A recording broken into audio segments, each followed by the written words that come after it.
86 inch digital board.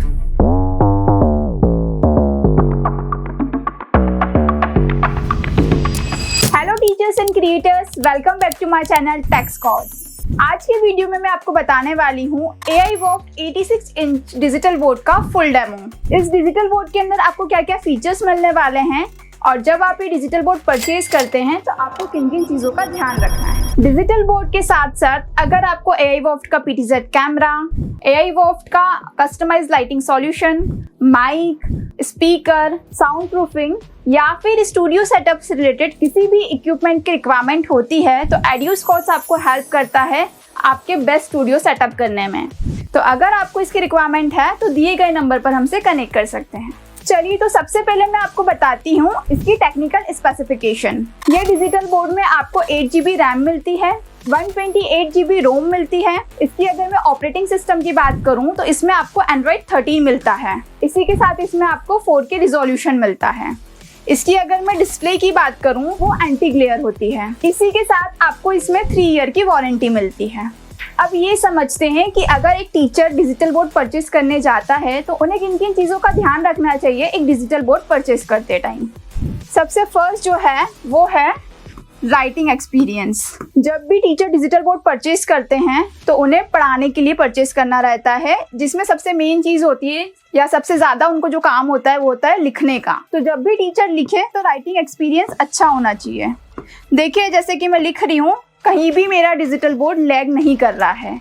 तो सबसे first जो आपको ध्यान रखना है कि जब भी आप लिखेंगे तो आपका डिजिटल बोर्ड लैग नहीं करना चाहिए। उसके बाद जो सेकंड ऑप्शन होता है वो होता है PPT का, PPT या PDF। जब भी टीचर पढ़ाते हैं तो या तो वो PPT से पढ़ाते हैं या फिर वो PDF से पढ़ाते हैं। तो इसमें आपको PPT एंड PDF का ऑप्शन मिलेगा मेन्यू में। आप मेन्यू में जाएंगे, यहाँ पर आपको इंपोर्ट का ऑप्शन मिल रहा है। इंपोर्ट में आप इमेज इंपोर्ट कर सकते हैं, PDF के फॉर्म में आप PPT इंपोर्ट कर सकते हैं, आप PDF भी इसमें इंपोर्ट कर सकते हैं। उसके बाद आपको 2 और ऑप्शन मिलते हैं, वो होता है SVG एंड IWB। ये दोनों ऑप्शन होते हैं जब आप देखते होंगे कि GIF होते हैं या फिर मोशन वीडियोस होते हैं, तो ये चीज़ उनके लिए यूज़ होती है। उसी के साथ आपको नीचे दिख रहा होगा एक्सपोर्ट का ऑप्शन। एक्सपोर्ट का ऑप्शन यूज़ होता है कि जब आप डिजिटल बोर्ड पे कुछ पढ़ा रहे हैं PPT पे या PDF पे, तो आप स्टूडेंट को लिख के पढ़ाते हैं तो आपका एक नोट बन जाता है, तो आप उसी नोट को एक्सपोर्ट करके अपने स्टूडेंट को शेयर कर सकते हैं। तो आपको सेम ऑप्शन एक्सपोर्ट में भी मिलते हैं। आप किसी इमेज को भी एक्सपोर्ट कर सकते हैं, आप PDF में भी एक्सपोर्ट कर सकते हैं, और जैसे कि मैंने आपको GIF के 2 ऑप्शन बताए थे, आप उसमें भी एक्सपोर्ट कर सकते हैं। उसके बाद नेक्स्ट ऑप्शन देखें तो आपको थीम का ऑप्शन है। जो आप मेरे बैकग्राउंड में थीम देख रहे हैं, आप इसको चेंज कर सकते हैं। तो जिसमें 2 चीज़ें रहती हैं, एक तो बैकग्राउंड कलर रहता है, यहाँ पर आपको डिफरेंट काइंड ऑफ कलर मिल रहे हैं, आप अपने बैकग्राउंड का कलर चेंज कर सकते हैं। सेकंड, आपको टेम्पलेट का ऑप्शन मिलता है। अगर आपको प्लेन बैकग्राउंड नहीं रखना है, कुछ टेम्पलेट रखना है, तो आप टेम्पलेट भी रख सकते हैं। तो देखिए, यहाँ पर आपको डिफरेंट टेम्पलेट्स मिल रहे हैं। अब आपको नेक्स्ट ऑप्शन में सेटिंग का बताती हूँ। सेटिंग के अंदर आपको डिफरेंट ऑप्शंस मिल रहे हैं। जैसे मल्टीपल फिंगर राइटिंग का है, जैसे अगर आप मल्टीपल फिंगर्स का यूज़ करना चाहते हैं तो आप मल्टीपल फिंगर का यूज़ करके भी राइटिंग कर सकते हैं, या फिर आप सिंगल फिंगर का ऑप्शन लेना चाहते हैं तो सिंगल का भी आप सिलेक्ट कर सकते हैं। उसके बाद आपको ऑटोमेटिक ब्राइटनेस का ऑप्शन है। जो आपकी ब्राइटनेस होती है वो अपने आप से कम ज़्यादा हो सकती है, जैसा अपना मोबाइल फ़ोन्स में होती है। उसी के साथ एक आपको हैंड राइटिंग रिकॉग्नाइजेशन का ऑप्शन है। इसमें आपको डिफरेंट लैंग्वेजेस के ऑप्शन मिल रहे हैं। अगर आपको हिंदी में पढ़ाना है, आपको मराठी में पढ़ाना है, आपको इंग्लिश में पढ़ाना है, तो यहाँ पर आप देखिए कई सारे ऑप्शन हैं। मराठी है, हिंदी है, इंग्लिश है, गुजराती है, तो आप किसी भी लैंग्वेज में ट्रांसलेट कर सकते हैं। अब बात करते हैं नीचे जो मेन्यू बार है इनके ऑप्शन की। तो इसमें सबसे पहले आपको सिलेक्ट का ऑप्शन मिलता है। आप कुछ भी लिखते हैं तो आप उसको सिलेक्ट कर सकते हैं। उसके बाद आपको सेकेंड पेन का ऑप्शन है। देखिए, पेन में भी आपको डिफरेंट पेन के ऑप्शन हैं।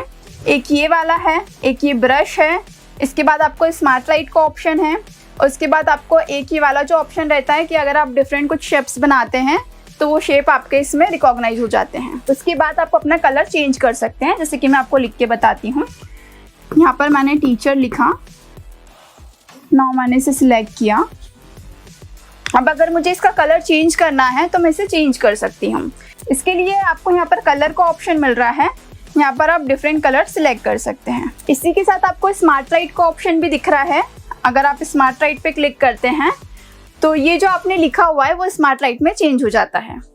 अब अगला ऑप्शन आपको इसमें सर्च का है। सपोज मुझे इस वर्ड को सर्च करना है तो मैंने सर्च पे क्लिक किया। अगर आपके डिजिटल बोर्ड से इंटरनेट कनेक्टेड है तो जो आपने सर्च किया है वर्ड, उसके आपको इमेजेस या गूगल पे सारी इन्फॉर्मेशन मिल जाएगी। जैसे कि आप देख सकते हैं मैंने टीचर सर्च किया था तो टीचर से रिलेटेड मुझे सारी इन्फॉर्मेशन यहाँ पे मिल रही है।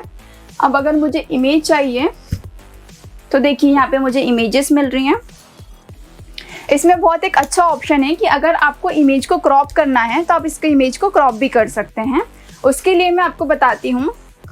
यहाँ पर आपको साइड बार में 3 डॉट्स मिलेंगे, आपको इन डॉट पे क्लिक करना है। उसके बाद यहाँ पर आपको क्रॉप का ऑप्शन है, क्रॉप पे आपने क्लिक किया। अब आपको जो भी इमेज सिलेक्ट करनी है, सपोज मुझे ये स्टूडेंट्स वाली इमेज चाहिए तो मैंने इस इमेज को क्रॉप किया। क्रॉप करने के बाद नीचे आपको इंसर्ट का ऑप्शन मिल रहा है, मैंने इंसर्ट पे क्लिक किया और देखिए ये इमेज मुझे अपने डिजिटल बोर्ड पे मिल गई। अब अगर मुझे इस इमेज में कुछ समझाना है तो मैं इजीली इसमें समझा सकती हूँ।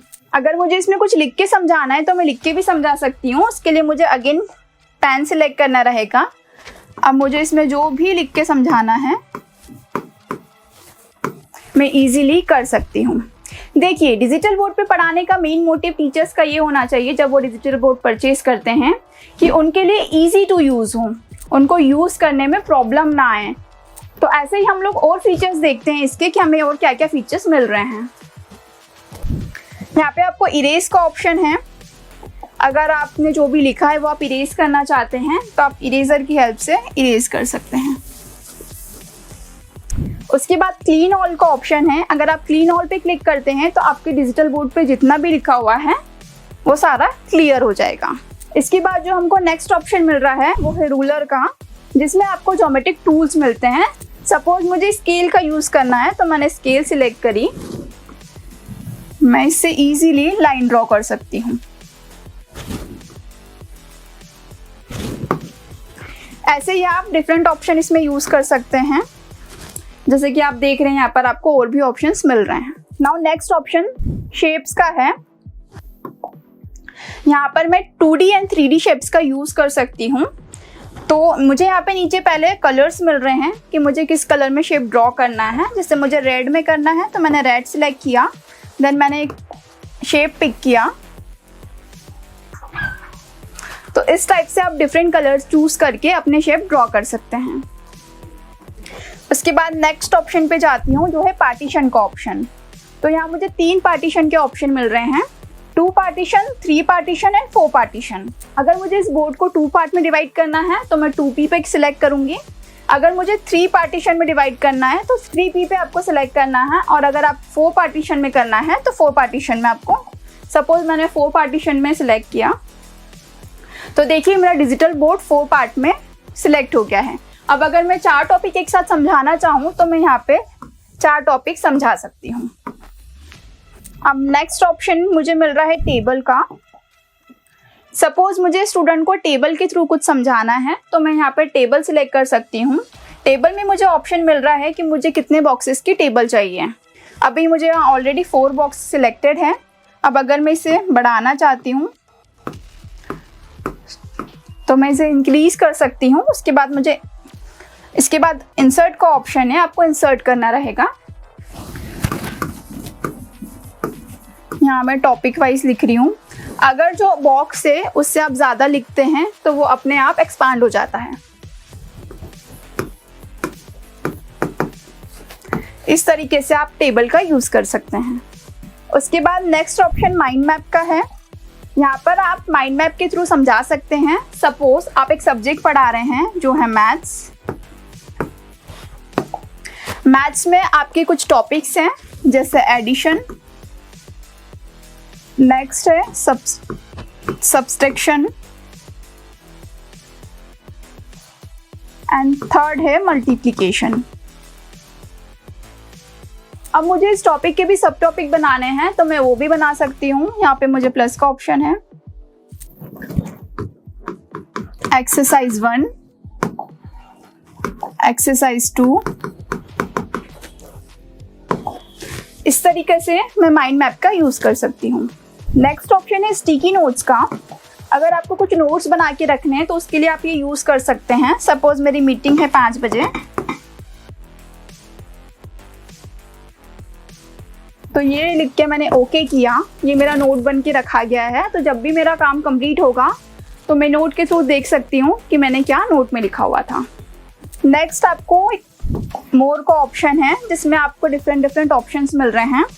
ग्रिड का ऑप्शन है, प्लैनेट का ऑप्शन है।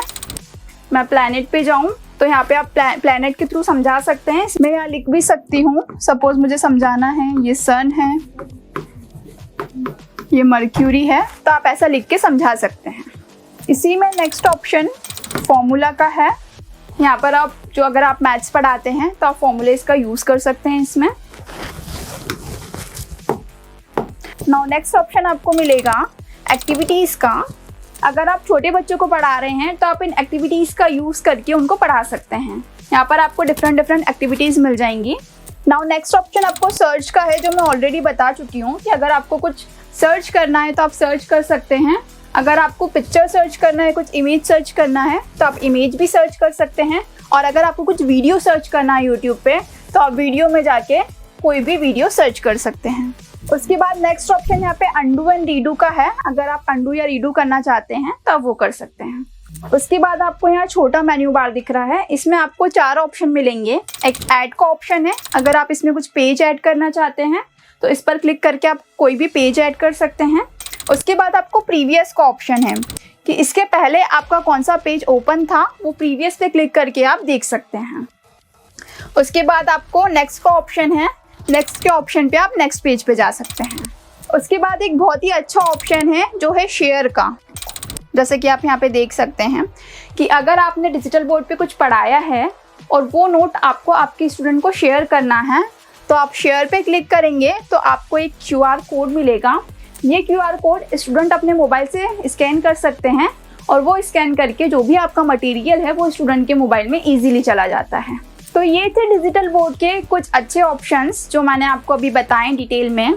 आई होप आपको ये बहुत अच्छे से समझ आए होंगे। इससे रिलेटेड अगर आपको और भी कुछ इन्फॉर्मेशन चाहिए हो तो आप दिए गए नंबर पर हमसे कनेक्ट कर सकते हैं या कमेंट करके मुझसे पूछ सकते हैं। वीडियो अगर अच्छा लगा हो तो इसको लाइक और सब्सक्राइब ज़रूर करें। मिलते हैं नेक्स्ट वीडियो में।